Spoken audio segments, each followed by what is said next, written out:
एक बार फिर से मैं कैलाश चंद्र शास्त्री आप सभी का अपने चैनल पर हार्दिक अभिनंदन करता हूं, स्वागत करता हूं। आज की वीडियो में चर्चा करेंगे उस रिश्ते की जिसका हम स्वयं चुनाव करते हैं।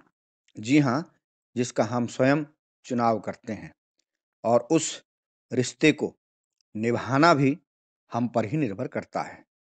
तो वीडियो में अंत तक बने रहिएगा। वीडियो पसंद आए तो लाइक, शेयर और सब्सक्राइब अवश्य कीजिएगा। तो मित्रों, बिना किसी देरी के आज की वीडियो को आरंभ करते हैं।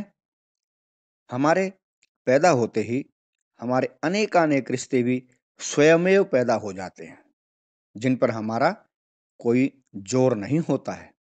जैसे माता पिता, दादा दादी, नाना नानी, चाचा चाची, ताऊ ताई, मामा मामी आदि आदि आदि।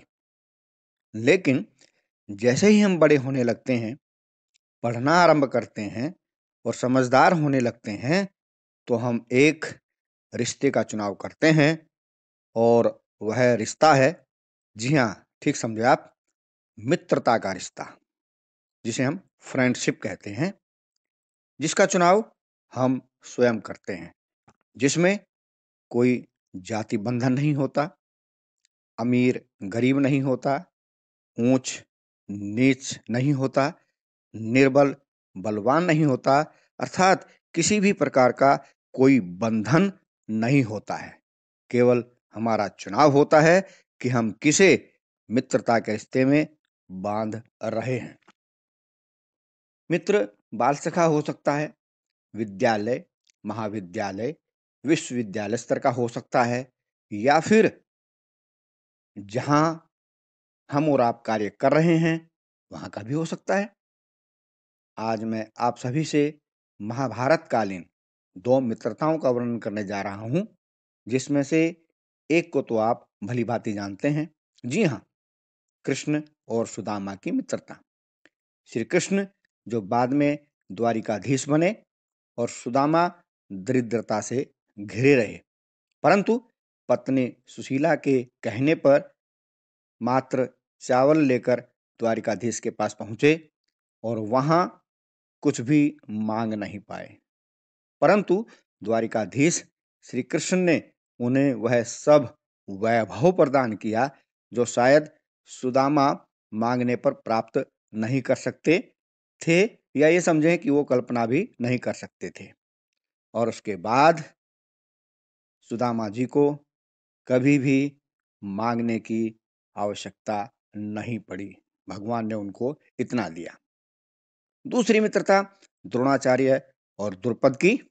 द्रुपद जो बाद में पांचाल नरेश बने, इधर द्रोण अपनी पत्नी कृपि और पुत्र अश्वत्थामा के साथ अभाव का जीवन व्यतीत कर रहे थे।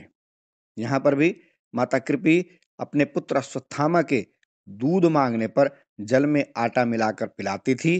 तो एक दिन उन्होंने अपने पति द्रोण से कहा कि हे स्वामी, क्यों ना आप अपने मित्र राजा द्रुपद से एक गाय मांग करके ले आए। यह सुनकर द्रोण पहुंचे अपने बाल सखा द्रुपद के राज दरबार में, जहां उनका मजाक उड़ाया गया। राजा द्रुपद ने कहा, मित्रता हमेशा बराबरी वालों में होती है। राज दरबार में अपमानित हुए द्रोण वापस अपने घर नहीं गए और हस्तिनापुर में कौरवों और पांडवों को शिक्षा देकर अंत में गुरु दक्षिणा के रूप में द्रुपद को मांगा। कौरव यह गुरु दक्षिणा नहीं दे पाए, परंतु पांडव द्रुपद को पकड़कर द्रोणाचार्य जी को उन्होंने गुरु दक्षिणा के रूप में भेंट कर दिया। द्रोणाचार्य जी ने द्रुपद का आधा राज्य तथा उसके आधे राज्य में से एक गाय लेकर द्रुपद को आजाद कर दिया तथा अपने पुत्र अश्वत्थामा को प्राप्त आधे राज्य का राजा बना दिया। तो दोनों मित्रताओं की बात सुनने के बाद आप समझ गए होंगे कि हमें मित्रता किस प्रकार से और कैसे निभानी चाहिए। यह हम पर ही निर्भर करता है कि हम अपनी मित्रता किस प्रकार से निभाते हैं। मित्रता का निर्वाह करने के लिए मित्र धर्म को समझना एवं उसका पालन करना अत्यावश्यक है। दूसरी तरफ रामायण में हम देखते हैं मुख्य रूप से राम जी के 3 मित्रों का वहाँ हम वर्णन पाते हैं, घुराज निषाद, सुग्रीव एवं विभीषण। गोस्वामी तुलसीदास जी ने श्री राम जी के मुख से सुग्रीव को मित्रता के गुणों का वर्णन करते हुए दिखाया है और उन्होंने इस प्रकार से मित्रता के गुणों का वर्णन किया है।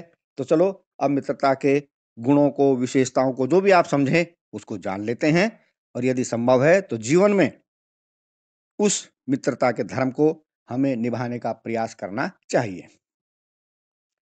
पहली चौपाई में कहते हैं, जेन मित्र दुख होई दुखारी, तिनहि बिलोकत पातक भारी। निज दुख गिरि सम रज करी जाना, मित्र का दुख रज मेरु समाना। अर्थात जो लोग मित्र के दुख से दुखी नहीं होते हैं, उन्हें देखने से ही बड़ा पाप लगता है। अपने पर्वत के समान दुख को धूल के समान और मित्र के धूल के समान दुख को सुमेरु पर्वत के समान समझना चाहिए, जानना चाहिए। दूसरी चौपाई में कहते हैं, जिनके असीमति सहज न आई, ते सठ कत हठि करत मिताई। कुपथ निवारी सुपंथ चलावा, गुण प्रगटे अवगुणन ही दुरावा। अर्थात जिन्हें स्वभाव से ही ऐसी बुद्धि प्राप्त नहीं है, वे मूर्ख हठ करके मित्रता करते ही क्यों हैं। मित्र का धर्म है कि वह मित्र को बुरे मार्ग से रोककर अच्छे मार्ग पर चलावे, उसके गुणों को प्रकट करे और अवगुणों को, दोषों को छिपावे। तीसरी चौपाई में कहते हैं, देत लेत मन संक न धारही, बल अनुमान सदा हित करही। विपत्ति काल कर सत गुण नेहा, श्रुति कहे संत मित्र गुण एहा। अर्थात देने लेने में शंका न रखें, अपने बल के अनुसार सदा मित्र की सहायता करें, विपत्ति के समय तो सदा 100 गुना स्नेह करें।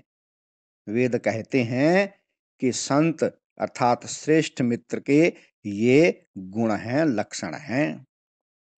चौथी चौपाई में कह रहे हैं गोस्वामी तुलसीदास जी, आगे कह मृदु वचन बनाई, पाछे अनहित मन कुटिलाई। जाकर चित अहि गति सम भाई, अस कुमित्र परि हारहि भलाई।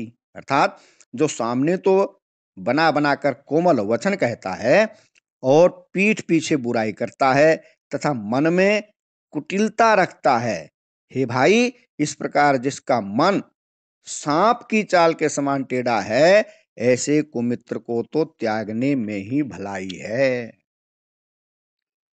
पांचवी चौपाई में कहते हैं, सेवक सठ नृप कृपम कुमारी, कपटी मित्र सूल समचारी। सखा सोच त्यागहु बल मोरे, सब विधि घटब काज में तोरे। अंत में श्री राम जी कहते हैं, मूर्ख सेवक, कंजूस राजा, उल्टा स्त्री और कपटी मित्र, ये चारों सूल के समान, कांटे के समान पीड़ा देने वाले हैं, दुख देने वाले हैं। हे मित्र, तुम मेरे बल पर बिल्कुल भी चिंता करनी छोड़ दो, मैं सब प्रकार से तुम्हारे काम आऊंगा अर्थात सहायता करूंगा। अंत में केवल इतना ही, सच्ची मित्रता उत्तम स्वास्थ्य के समान है। उसका महत्व तभी जान पाते हैं जब हम उसे खो बैठते हैं। अच्छी मित्रता किस्मत से प्राप्त होती है, कीमत से नहीं। आज के लिए इतना ही, मिलते हैं अगली वीडियो में। तब तक आप खुश रहिए, मस्त रहिए, स्वस्थ रहिए। इन्हीं शुभकामनाओं के साथ बहुत बहुत धन्यवाद।